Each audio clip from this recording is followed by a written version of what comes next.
In the world of superhero movies, few characters hold as much cultural significance as Spider-Man. But what if I told you there was a Spider-Man movie that never saw the light of day? Before the Marvel Cinematic Universe enchanted audiences with its multiverse adventures, there was another Spider-Man project that promised to change the game. I was very interested in Spider-Man, but that was a unique thing. I had a personal, love of Spider-Man, and then that ground has been so, kind of well served by other people. James Cameron, renowned for his work on blockbusters like Terminator and Titanic, was set to write, direct, and produce a $50 million Spider-Man film in the early 90s. Cameron's vision for Spider-Man was unlike anything audiences had seen before. From Peter Parker's disturbing encounter with the mutagenically enhanced spider to his controversial romance with Mary Jane, Cameron's Spider-Man pushed all the boundaries. Imagine a Spider-Man played by Leonardo DiCaprio with Kevin Spacey as Norman Osborn and Arnold Schwarzenegger as Dr. Octopus. The movie would have culminated in a showdown atop the World Trade Center, with Spider-Man facing off against the villainous Carlton Strand, or Electro, played by Lance Henriksen. But what happened to this ambitious project? Why did it never get made? And how did it influence the Spider-Man movies we know and love today? In this video, we'll take a deep dive into the history of James Cameron's Spider-Man, the almost Spider-Man movie that could have changed everything.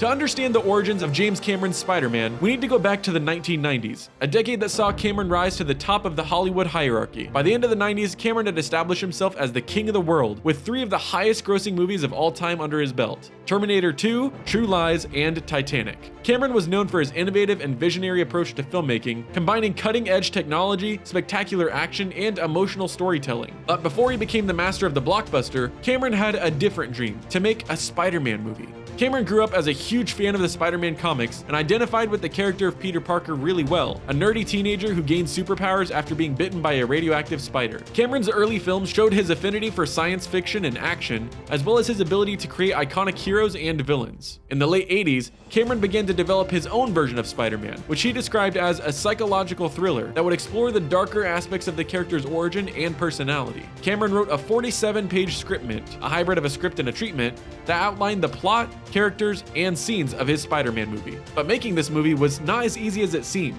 Cameron faced a series of obstacles and challenges that would ultimately prevent his vision from becoming a reality. James Cameron is no stranger to ambitious projects that never get off the ground. Over the years, he's been attached to several films that were either canceled, delayed, or reworked by other filmmakers. Some of these projects include Avatar 2, a sequel to his 2009 sci-fi epic that was in development for over a decade, Battle Angel, a live-action adaptation of a manga series that he passed on to Robert Rodriguez, and The Abyss, a deep-sea adventure that was plagued by production difficulties and poor box office performance. But perhaps the most intriguing of Cameron's unrealized films was his Spider-Man movie. Cameron's scriptment for the film was not a typical screenplay, but rather a detailed outline of the story, characters, and scenes, with some dialogue and descriptions of the characters and sets. The scriptment revealed Cameron's unique take on Spider-Man, which was darker, edgier, and more adult-oriented than the comic book source material. This character would have been a radical departure from the Spider-Man movies we know today, but it also had some elements that were truly faithful to the original comics. Today, Spider-Man is one of the most popular and beloved superheroes of all time, but his journey to the big screen was certainly not an easy one. I was lucky with Peter Parker when I came up with that character, because he seems to have struck a chord with so many readers. And I think it's because he's probably more like a regular person, a normal person, than any other character. Spider-Man was an instant hit with comic book readers who related to his struggles and admired his courage. He became a cultural phenomenon, spawning a variety of media adaptations, such as animated series, live-action shows, video games, and toys. But despite all this popularity, Spider-Man still had a hard time making it to the big screen. The first attempt to make a Spider-Man movie was in the late 70s, when the rights to the character were acquired by Cannon Films, a low-budget studio known for producing B-movies and exploitation films. Cannon Films had a reputation for making cheap and cheesy movies, often with poor quality and questionable taste. Their version of Spider-Man was far from faithful to the comics, and featured a bizarre plot that involved a mutant spider that bites Peter Parker and turns him into a giant man-spider hybrid. Needless to say, this idea did not sit well with Spider-Man's creator, Stan Lee, or his fans, who were outraged by the disrespect and distortion of their beloved character. Fortunately, Cannon Films' Spider-Man movie never got made due to the studio's financial troubles and legal disputes, which resulted in the rights to the character being sold to other parties. But this was not the end of Spider-Man's cinematic woes. Over the next decade, the rights to Spider-Man bounced around from one studio to another, with various filmmakers and producers trying to make their own version of the web slinger. Some of the names and concepts that were considered for a Spider-Man movie were downright ridiculous, such as Tom Cruise playing Peter Parker, Bob Hoskins as Dr. Octopus, or a crossover with the original Doctor Strange, long before the idea of an MCU was even fathomable. But among all the contenders, there was one who stood out from the rest: James Cameron, who had a clear vision and a passion for Spider-Man. In the early 90s, Cameron presented his scriptment for Spider-Man, which he hoped to direct and produce for Carolco Pictures, the studio behind his hit movies Terminator 2 and True Lies. Carolco Pictures was an independent film studio that specialized in producing high-budget and high-quality movies, often with star directors and actors. They had acquired the rights to Spider-Man from 21st Century Film Corporation, a subsidiary of Canon Films, in 1990 for $5 million. Carolco had a reputation for giving creative freedom and financial support to their filmmakers, allowing them to realize their artistic visions. Cameron's Spider-Man movies seemed to be right on track, with a budget of $50 million, a release timeframe of 1993, and a cast of A-list stars. When most people think of Spider-Man movies, they think of the Sam Raimi trilogy, starring Tobey Maguire as Peter Parker and Kirsten Dunst as Mary Jane Watson. The Raimi trilogy was a huge success, both critically and commercially, and is widely regarded as one of the best superhero movie franchises of all time. The Raimi trilogy captured the essence and spirit of Spider-Man, with its faithful adaptation of the comics, its colorful and charismatic characters, and its balance of humor, drama, and action. But what if Sam Raimi's Spider-Man was not the first Spider-Man movie? What if James Cameron's Spider-Man had been made first instead? Cameron's Spider-Man was not a typical superhero movie like we think of today, but rather a character-driven drama that explored the complex and conflicted psyche of Peter Parker. Cameron's scriptment featured a traditional origin story, with Peter Parker getting bitten by a genetically enhanced spider and gaining superpowers, but also added some twists and turns, such as Peter's disturbing hallucinations after being bitten, and Mary Jane's abusive father. The scriptment also included some controversial and provocative elements, such as Peter and Mary Jane's explicit love scene on the Brooklyn Bridge, Peter's use of profanity and extreme violence, and Peter's rejection of his responsibility as Spider-Man. Cameron's scriptment divided Spider-Man fans, some of whom praised his bold and original take on the character, and some of whom criticized his departure from the comics and the tone of the character. Cameron's Spider-Man had the potential to be a groundbreaking superhero movie, but it faced a wall of legal battles that would be too difficult to overcome. The main obstacle that prevented Cameron's Spider-Man from happening was the legal dispute over the film rights. Spider-Man was a hot property in the 90s, and many studios wanted a piece of the action.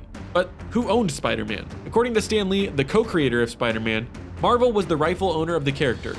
Lee argued that Marvel had created, nurtured, and loved Spider-Man, and that no one else had the right to make a movie about him without their consent. But according to James Cameron, the writer, director, and producer of the proposed film, he had a valid contract with Carolco, the company that hired him to make the movie. Cameron claimed that he had spent years working on the script, developing the characters, the story, and the visuals, and that he had a unique vision for Spider-Man that would have blown everyone away. But the problem was that Carolco went bankrupt in 1995, and that triggered a series of lawsuits and claims from various parties who had a stake in Spider-Man, such as Marvel, MGM, Sony, and Viacom. The legal dispute dragged on for years with no clear resolution in sight. Meanwhile, Cameron's Spider-Man project was put on hold and eventually abandoned.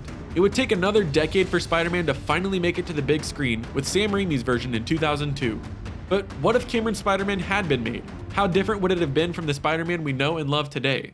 Though James Cameron's Spider-Man project never made it to the silver screen, its legacy reverberates through subsequent adaptations and continues to influence the way we perceive our favorite web slinger. One of the most significant contributions from Cameron's vision is the concept of organic web shooters. In Cameron's scriptment, Peter Parker's ability to produce webs naturally was a departure from the original comics, where he constructs mechanical web shooters. This idea of organic webs was later adopted in Sam Raimi's Spider-Man trilogy, where Tobey Maguire's Spider-Man also had biological webbing. Additionally, Cameron's emphasis on a darker, more mature tone and exploration of Peter Parker's psychological struggles left a lasting impact. While Raimi's Spider-Man films maintained a balance of lightheartedness and drama, subsequent adaptations, such as Mark Webb's The Amazing Spider-Man and the incorporation of Spider-Man into the Marvel Cinematic Universe, delved deeper into the complexities of Peter Parker's character, echoing Cameron's initial approach. In the end, while we may never see James Cameron's Spider-Man on the big screen, its influence is undeniable. From organic web shooters to a deeper exploration of Peter Parker's psyche, Cameron's vision continues to shape the Spider-Man mythos and inspire future iterations of the beloved character.